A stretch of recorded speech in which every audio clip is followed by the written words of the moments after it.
back to the Post TV Season 4. I'm Kendall Timms. And I'm Chase Borland. We have a lot of exciting upcoming stories ahead.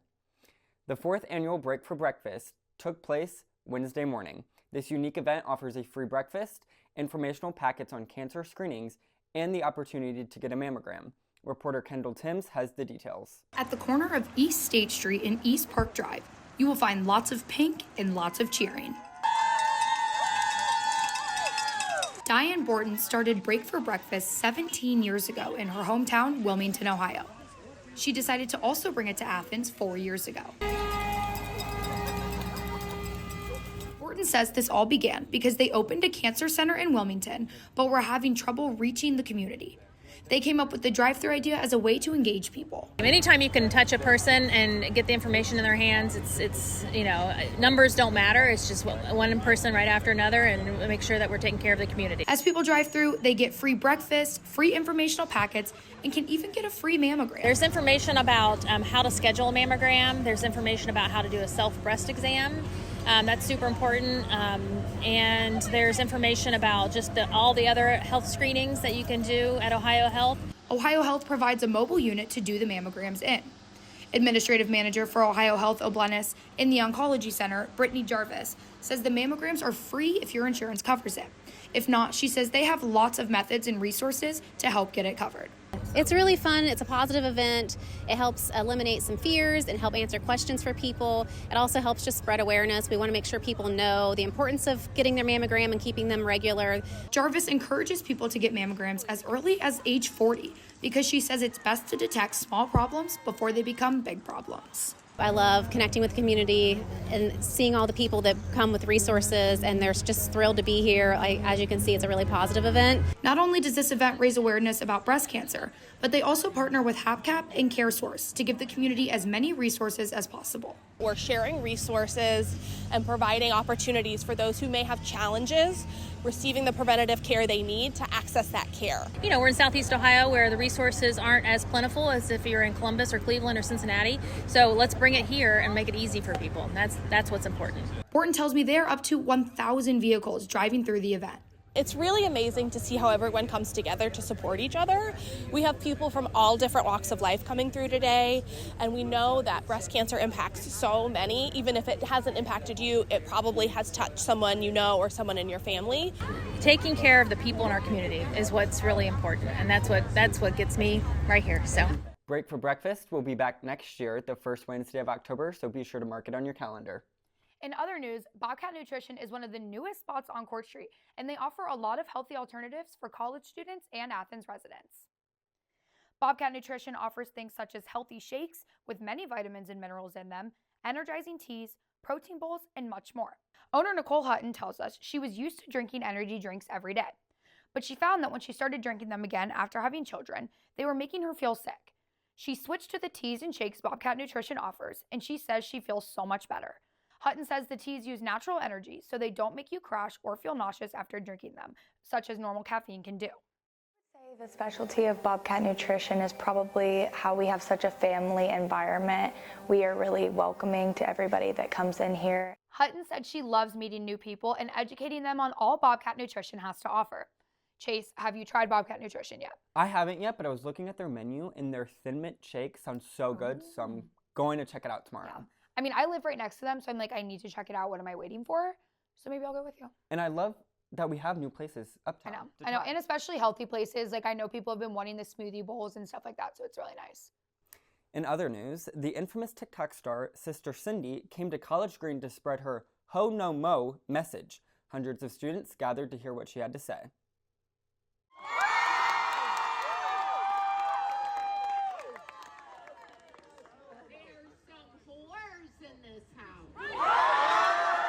This Monday, September 30th, TikTok star Sister Cindy was on College Green preaching to students. The post was there to catch all the action. We have begged her to come. Yeah, we have personally commented on her posts saying, please come to Ohio University.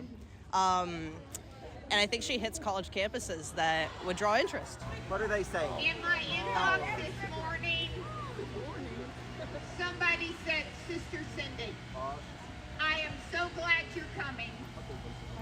My roommate got laid the night before classes started. To inspire her point of views on life, but I don't think she understands that we don't really take her as serious as she thinks. Sister Sydney stated earlier that she was here in Athens because she thinks our campus has a problem with sleeping around. I have some questions for you young ladies. Have you completely lost your mind? She's from, I guess, from a different age and time where I guess like her values are a little bit different from ours, and times has changed, and I think she just wants to like keep those traditions alive while all of us are like moved on and want to enjoy new things. Yeah. I think they don't think she's serious necessarily, and that's might be why they're so willing to come and listen.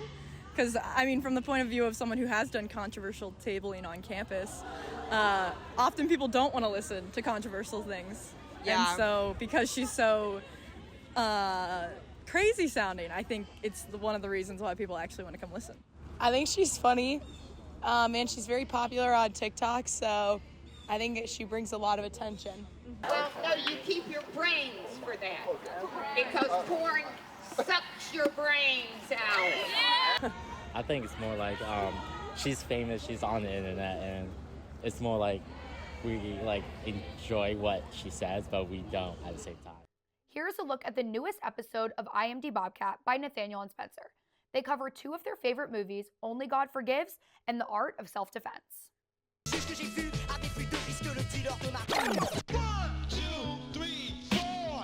Welcome back, everyone, to another episode of IMD Bobcat. I'm Nathaniel. I'm Spencer. And today we are going to be talking about a couple different things. We want to look at a few specific movies, just movies that not really related to each other, but they're just things we enjoy. Martial arts movies. Yeah, martial arts-ish movies. Yeah, adjacent. And then we also want to talk a little bit about The Penguin.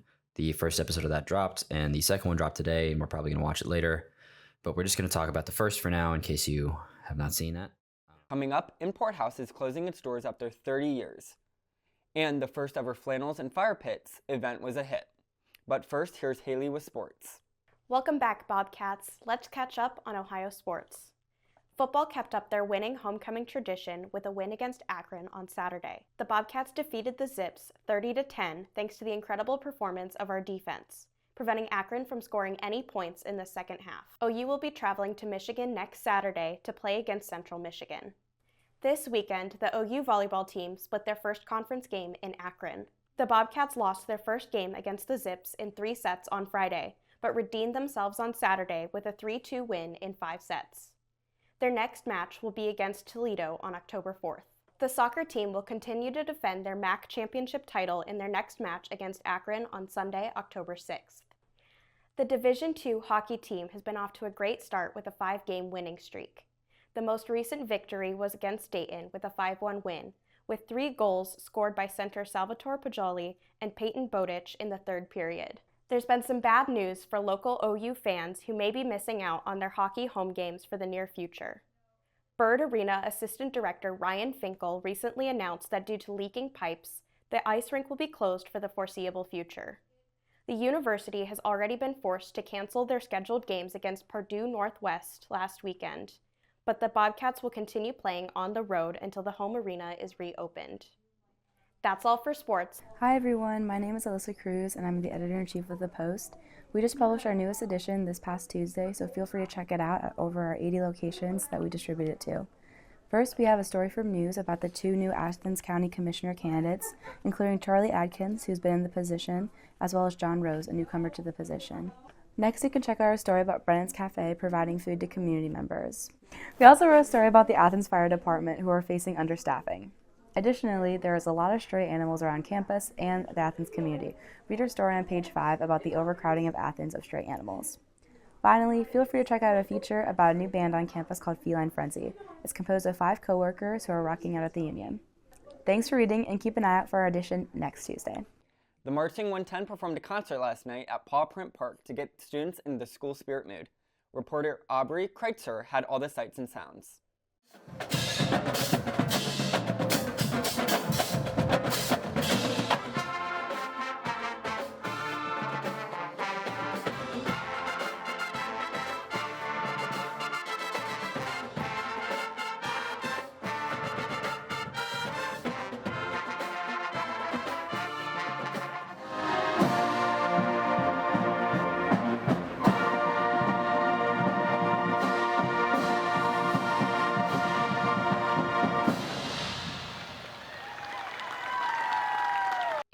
House, a staple in the Athens community, is closing its doors after 30 years of business.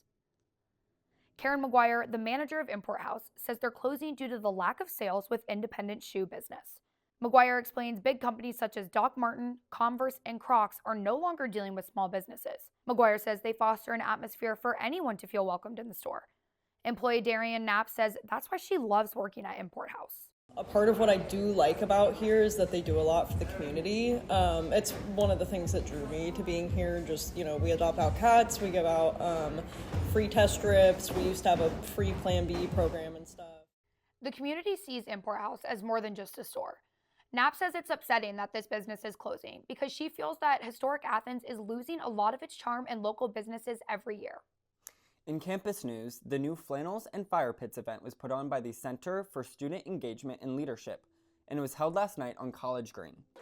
The event offers students a fun fall festival with live music, pumpkin painting, pumpkin spice lattes, and s'mores. The Honey Hills Farm even provided a petting zoo of donkeys, alpacas, and cows. The Center for Student Engagement and Leadership is hoping to make this a new autumn-themed tradition. Just find a place to make your stand and take it easy.